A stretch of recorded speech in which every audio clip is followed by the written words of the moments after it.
It's Elsa.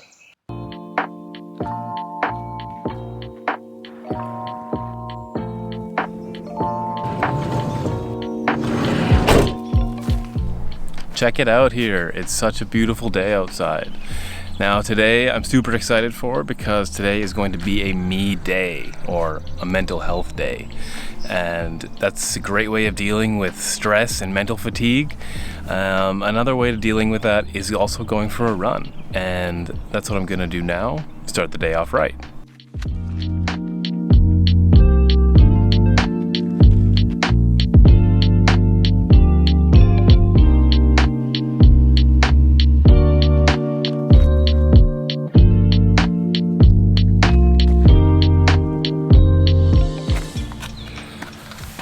Okay, that was a good run. 10K down. Such a beautiful park to do an early morning run, and yeah, I got this new bag. It's pretty stylish. What do you think? Do I look good? Pretty cool, right? Now, like I said earlier, today is about decompressing that stress and mental fatigue that I've been dealing with for the last 6-7 months, which is the reason why I haven't posted any videos. And it's important to recognize on days like today what is the cause of that stress and mental fatigue. And for me, that is two things. Number one is my job. And number two is living in a van full time. And that's why today I want to explain the 3 different things that I think are most difficult when you're living full time in a van. But before I get into that, just one second. Thank you so much.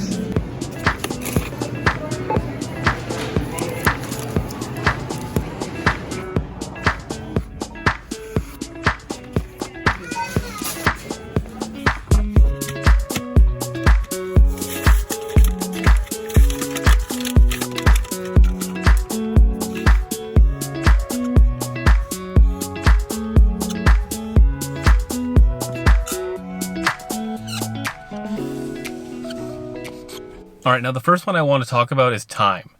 Now, managing time under good circumstances can be difficult, I'm sure you can imagine. However, when you're living in a van, you don't really have the same conveniences or access to the same facilities as you would in a house. For example, if you live in a house and you want to do any basic tasks that you don't really think about, in a van it really takes a lot more planning to get those things done. And when you have to plan longer, that means it's more steps in order to get that thing accomplished, which just eats up so much of your time.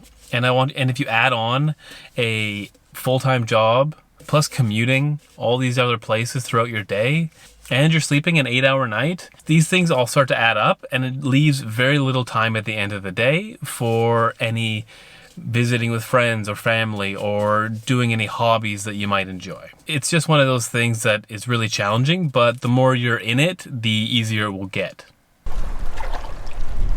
Look at all those crabs. There's so many of them. All right, so we made it to my favorite place to come when I'm looking to disconnect and take a mental health day. But let me show you why.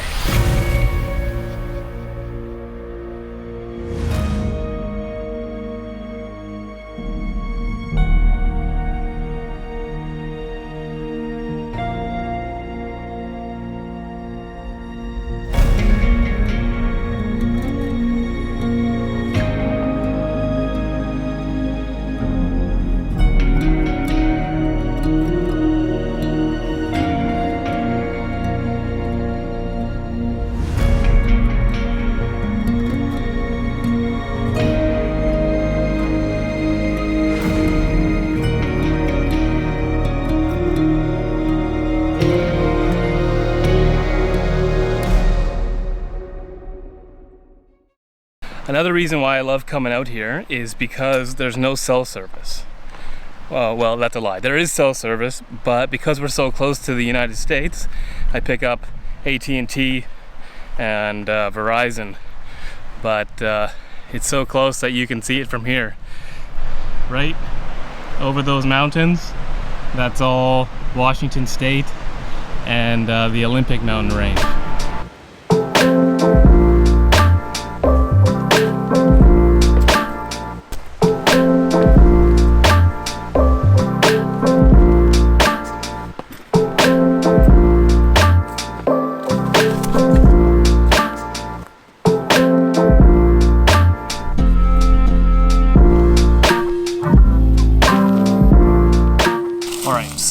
brings us up to the second hardest part of van life, and that comes down to energy.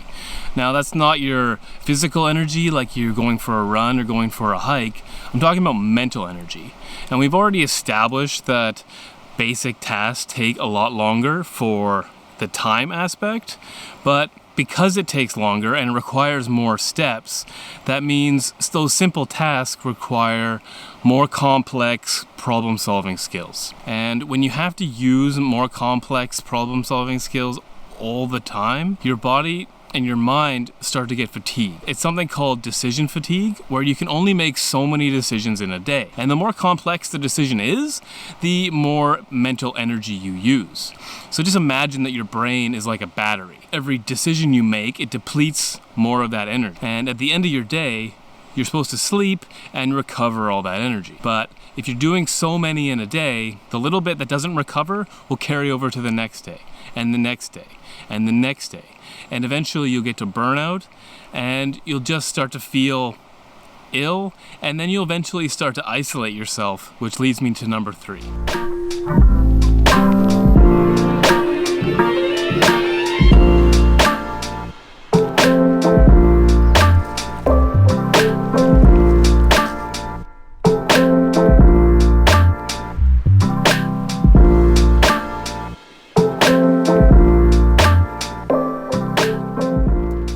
Well, it's been such a good hike out here. I've been out here for probably 4 hours, but I'm gonna head back into town. And in the spirit of saving energy and time, I'm gonna go get some food, and I'm not gonna make it. I'm gonna order it. So looking forward to that, and I'll see you then.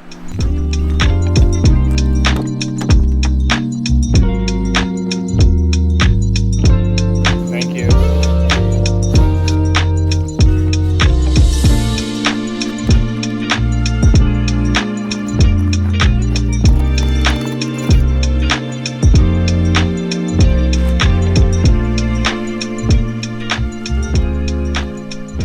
Gosh, it's so nice out here. On to number 3, and that's the isolation aspect. Now, we've already established that low energy levels can lead to self-isolation. And if you live in this state for too long, it just becomes a kind of a loop, and it can really lead to loneliness and a spell of depression if you're not too careful. Not only that, but if you're on the road day after day, you can go days or weeks or even months without seeing or interacting with other people, at least in a meaningful way.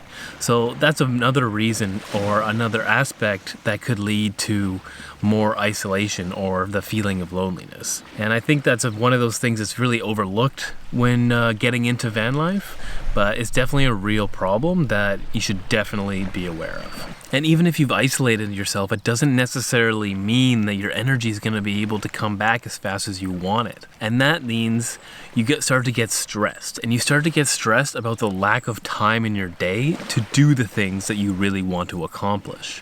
And that's how isolation can lead to time management problems, because you're trying to figure everything out, but you can't fit everything in, and that makes it stressful. And then you're trying to figure out a way to make it work, and that leads to low energy in your brain, and then that goes back into isolation, and it just goes into this big circle, and it's really difficult to get out of it. And that's why it's important to try and recognize that if any of these 3 things are starting to creep up into your life, to take a step back, reevaluate, try and figure out what the stress is caused from, what the energy depletion is caused from, or what the isolation is caused from. And if you really need to, take a mental health day and figure out what you need to do to get out of the cycle. Because if you get trapped in it, it's gonna be a bad time. So hope this helps, and if it did, hit that like button, consider subscribing, and I'll see you in the next video.